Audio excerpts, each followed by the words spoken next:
துலாம் ராசி நேயர்களே, பிரம்மன் எழுதிய விதி உண்மையான வார்த்தை. துலாம் ராசி தான். துலாம் ராசிக்காரங்களை அவங்க பார்த்தீங்கன்னா அவங்களோட மெசேஜே எப்படி இருக்கும்னு கேட்டிங்கன்னா, குட் மார்னிங் ஹப்பி, அவங்களோட இது மிஸ் யூ ஸ்வீட், காதலன் காதலி அப்படிங்கிறத அந்த மாதிரி இருக்கிறவங்களுக்கு கூட அந்த இரண்டாவது திருமண வாய்ப்பு அப்படிங்கிறது வருது இல்லையா, அதுக்காக அதை சொல்கிறேன். சில பேர் பார்த்தீங்கன்னா இந்த வயிறு சம்பந்தமாக தாமதிப்பதால் வாய்ப்புகளை தவற விடுவாய், எல்லாரையும் சந்தோஷப்படுத்த போய் உன்னை மறப்பாய், நோ சொல்ல தெரியாததால் எல்லோரும் சில விஷயங்களில் பயன்படுத்தியவர்களே காட்டி கொடுப்பார்கள், மீண்டும் மீண்டும் பிரச்சனைகள் வரும், பணத்தை அழகுக்காக கரைப்பாய், சேர்க்க மறுப்பாய். சத்தியத்துல உண்மைதாங்க இது, நான் அடிச்சு சொல்லுவேன். இந்த மாதிரி பர்சனை நான் நிறைய பேரை பார்த்துட்டேன். ஜனனி ஜன்ம சௌக்கியானாம் வர்தனை குல சம்பதம் பதவி பூர்வ புண்ணியானாம் லிக்கியதே ஜன்ம பத்திரிகா கஜானனம் பூதகணாதி சேவிதம் கபித்த ஜம்போ பலசார பக்ஷிதம் உமாசுதம் சோக விநாச காரணம் நமாமி விக்னேஸ்வர பாதவங்கஜம். ஓம் வேதாத்மனாய வித்மஹே ஹிரண்ய கர்ப்பாய தீமஹே தன்னோ பிரம்ம பிரஜோதயாது. உலகெங்கும் வாழக்கூடிய ஆன்மீக பரிகாரம் நேயர்கள் அனைவருக்கும் வணக்கம். நான் உங்கள் டாக்டர் வி ராஜ்குமார் சிவாச்சாரியார் பேசுகிறேன். எல்லாரும் எப்படி இருக்கீங்க? நலமா இருப்பீங்க நம்புறேன். தற்பொழுது நாம் பார்க்கக்கூடியது பிரம்மன் எழுதிய விதி.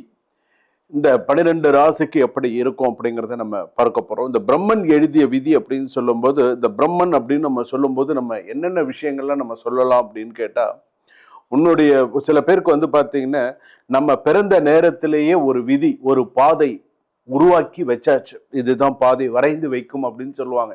இது ஏற்கனவே ஒரு குழந்தை பிறக்கிற நேரத்தில் அது விதி என்னும் லக்னம் என்னும் சில விஷயங்களை ஒரு பாதையை வரைந்து வைக்கும்.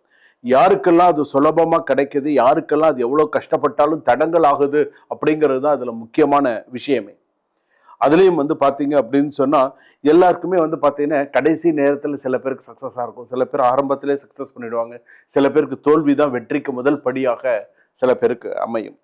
அதாவது சில பேருக்கு பார்த்தீங்கன்னா சில விதி அப்படின்னு எடுத்துக்கும்போது அது ஒன்று பார்த்தீங்கன்னா படாத பாடுபடுத்தும். அதை நீ எந்த அளவுக்கு நீ பண்ணணும், எப்படி இருக்கணும் அப்படிங்கிறத உன் கையில் நீ அதை எப்படிலாம் நீ அதை ரெடி பண்ணணுமோ அந்த அளவுக்கு நீ பிரம்மன் எழுதிய விதி அதுக்கு தகுந்தாற் போல் நீ எல்லாமே பார்த்துக்கணும். உன் தலையெழுத்து வெயிட்டிங்கில் இருக்குது, ஆனால் நீ எப்படி இருக்க, நீ ரெடியாக இருக்கியா, அடுத்தது என்ன செய்யணும் அப்படிங்கிறத நீ பார்த்துக்கணும். விதியை மாற்ற முடியாது, ஆனால் விதி தரும் வாய்ப்பை நீ மிஸ் பண்ணாத. சரியா? வாங்க வீடியோக்குள்ள போகலாம். துலாம் ராசி நேயர்களே, பிரம்மன் எழுதிய விதி உண்மையான வார்த்தைகள். நீதி தேடினாய், ஆனால் அது உனக்கு நீதி கிடைக்கவில்லை. சமநிலை வைத்தாய், ஆனால் உன் வாழ்க்கையில் சமநிலை இல்லை. இதுவே துலாமின் விதி. நீதி கேட்டு போராடின, கிடைக்கல, உனக்கே நீதி கிடைக்கல. சமநிலை வைத்தாய், சரிசமமா பார்த்த, அதுவும் உனக்கு எப்படி இருக்கு, அதனால வாழ்க்கையிலும் சமநிலையும் இல்லை. ஸோ துலாமோட விதி கஷ்டமா இருக்கு. என்னடா இது, எனக்கு இந்த மாதிரி ஒரு வேதனை என் வாழ்க்கையில் வருமா? சுவாதி நட்சத்திரம் துளாராசி, சித்திர நட்சத்திரம் துளாராசி இருக்கு, விசாக நட்சத்திரம் துளாராசி. அழகு உன் இயல்பு, கலை உன் உயிர் மூச்சு. சில பேர் இந்த துலாமில் இருக்கிறவங்க, சில பேர் சினிமா ஆர்டிஸ்ட்லாம் இருக்கிறவங்களாம் இருக்காங்க, கலையா அழகாக இருப்பாங்க. அவங்க 45 இயர்ஸ் இருப்பாங்க, 48 49 கூட சொல்லலாம். ஆனால் அவங்கள பார்த்தா 34 35 தான் சொல்லுவாங்க, அந்த அளவுக்கு இருப்பாங்க. எல்லாவற்றிலும் அழகை தேடுவாய், 2 பக்கமும் புரிந்து கொள்வாய், ஆனால் முடிவெடுக்க மாட்டாய், அதுவே உன் சாபம். எல்லோரையும் சந்தோஷப்படுத்த நினைப்பாய், ஆனால் நீ சந்தோஷமாக இருப்பதை மறப்பாய். வெளியே எப்போதும் சிரித்த முகம், உள்ளே என்ன நடக்கிறது என்று யாருக்கும் தெரியாது. நட்புக்காக உயரையே குடிப்பாய், ஆனால் நம்பியவர்களை உன்னை காயப்படுத்துவார்கள். சண்டை பிடிக்காமல் எல்லாவற்றையும் சகிப்பாய். சண்டை போடுறதுன்னு பிடிக்காது, நான் ஒதுங்கி போயிடுறேன்ப்பா, உன் பிரச்சனையே எனக்கு வேணாம், நான் ஒதுங்கி போகிறேன், தேவையே இல்லை அப்படிங்கிறவங்களாம் இருப்பாங்க. ஆனால் உள்ளே கொதிக்கும், யாருக்கும் தெரியாது. நீதி தவறினால் சகிக்க மாட்டாய். உனக்கு கிடைக்க வேண்டிய சில விஷயங்கள் சகிக்க மாட்டாய், பிடிக்காது, பிரச்சனை வரும், என்ன பண்ணுறது, இருந்துதான் ஆகணும். ஆனால் உனக்கு நீதி கிடைக்க தாமதமாகும். வீட்டில் நீ அமைதி காப்போம், வீட்டில் நீ அமைதியாக தான் இருப்ப, அமைதியாக பேசுவ. எல்லாரும் சண்டைக்கும் நடுவராக, குடும்பத்தோட சண்டை இருக்குன்னு வச்சுக்கோங்க, நீ தான் நடுவராக இருந்து திருப்பி சொல்கிற மாதிரி உனக்கு ஒரு உத்வேகம் வந்துடும். உனக்கு இரு நான் என்ன ப்ராப்ளம் நான் கேட்குறேன் அப்படின்வாங்களே, அந்த மாதிரி. அம்மா அப்பா இருவரையும் சமமாக நேசிப்பாய். யார் மனசையும் புண்படுத்த மனசு வராது. உடன் பிறந்தவர்களுக்கு எல்லாற்றுக்கும் செய்வாய். கடைசியில் நீயே தனிமையாக நிற்பாய். நீ இப்போ வரைக்கும் தனிமையாக தான் சில பேர் நிற்பாங்க. குடும்பத்தில் உன் ஆசைகளை விட்டு கொடுப்பாய், அதை யாரும் பாராட்ட மாட்டார்கள், அதுவே உன் தலைவலி, தலை விதி எல்லாமே. வீட்டை அழகாக எப்போது வைத்திருப்பாய். உன் வீட்டில் உள்ளவர்கள் இருப்போம் சந்தோஷம் கொடுப்பதே உன் விதி. உன் வீட்டில் உன்னை நம்பி ஒரு 4 பேர் இருக்காங்களா, அந்த 4 பேரும் நீ சந்தோஷமாக தான் வச்சுப்ப, யாரையும் இது பண்ண மாட்டேன். 29 வயசுக்குள்ள உனக்கு கல்யாணம் ஆயிருந்தா உனக்கு விவாகரத்து ஆயிருக்கும். ரெண்டாவது கல்யாணம் பண்ணி அதுதான் உனக்கு சிறப்பாக இருக்கும்.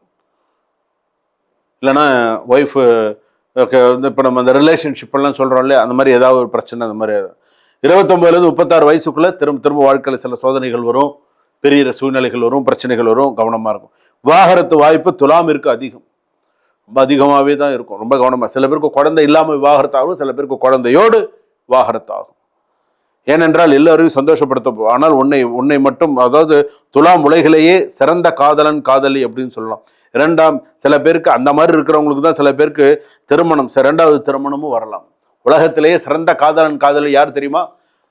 துலாம் ராசி தான். துலாம் ராசிக்காரங்களை அவங்க வந்து பார்த்தீங்கன்னா அவங்களோட மெசேஜே எப்படி இருக்கும்னு கேட்டிங்கன்னா, குட் மார்னிங் ஹப்பி, அவங்களோட இது மிஸ் யூ ஸ்வீட் ஹார்ட், அவங்க அனுப்புகிற மெசேஜ் எல்லாம் பார்த்தீங்கன்னா பயங்கரமாக இருக்கும். ஏன்னா அவங்க அந்த சிறந்த காதலன் காதலி அப்படின்னு நீங்கள் புரிஞ்சுக்கோங்க. ஏன்னா அதில் தான் அந்த விஷயமே. எதுக்காக சொல்கிறேன்னு, ஒரு மை டியர் ஸ்வீட் ஹார்ட் அப்படின்னு தான் ஆரம்பிப்பாங்க மெசேஜ் பண்ணும்போது கூட. ஸோ அவங்களுக்கு வந்து பார்த்தீங்கன்னா அந்த சிறந்த காதலன் காதலி அப்படிங்கிறத, அந்த மாதிரி இருக்கிறவங்களுக்கு கூட அந்த இரண்டாவது திருமண வாய்ப்பு அப்படிங்கிறது வருது இல்லையா, அதுக்காக அதை சொல்கிறேன். சில பேர் வந்து பார்த்தீங்கன்னா இந்த வயிறு சம்பந்தமான அதெல்லாம் நிறைய, சில பேருக்கு வந்து பார்த்தீங்கன்னா இந்த மாதவிடாய் காரணமாக சில பேருக்கு வயிறு வலி அதிகமாக, டென்ஷன், இதனால சில விஷயத்தில் ஃபோக்கஸ் பண்ண முடியாமலாம் இருக்கும்.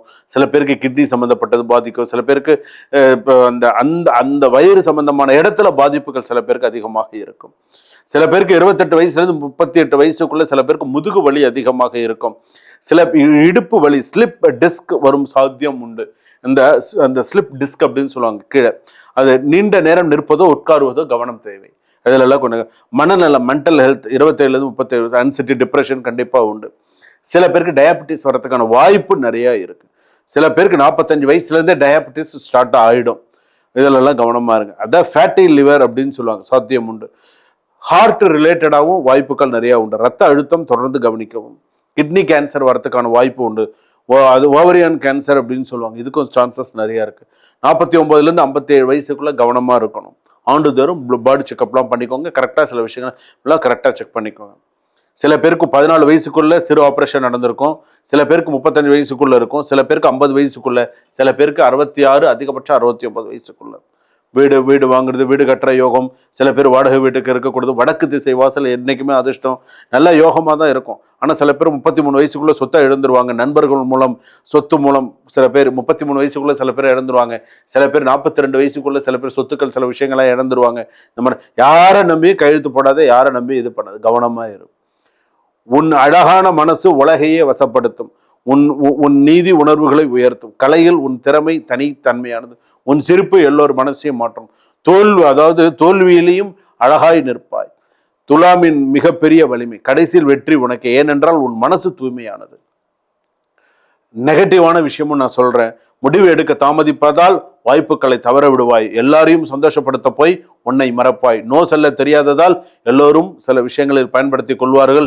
நம்பியவர்களே காட்டி கொடுப்பார்கள். மீண்டும் மீண்டும் பிரச்சனைகள் வரும். பணத்தை அழகுக்காக கரைப்பாய், சேர்க்க மறுப்பாய். சத்தியத்துல உண்மைதாங்க இது, நான் அடிச்சு சொல்லுவேன். இந்த மாதிரி பர்சனை நான் நிறைய பேரை பார்த்துட்டேன் என்னுடைய ஓன் லைஃப்ல.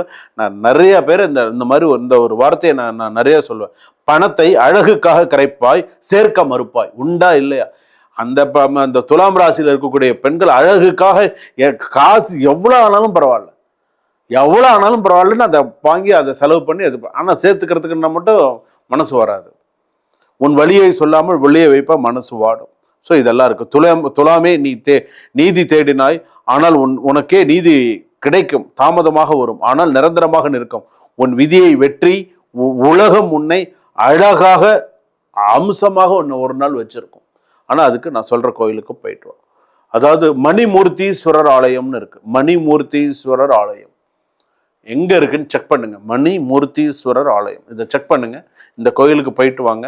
துலாமுக்கு சிறப்பான ஒரு லைஃப் கண்டிப்பா உண்டு. சுபம். இதுவரையில் நாம் பார்த்தது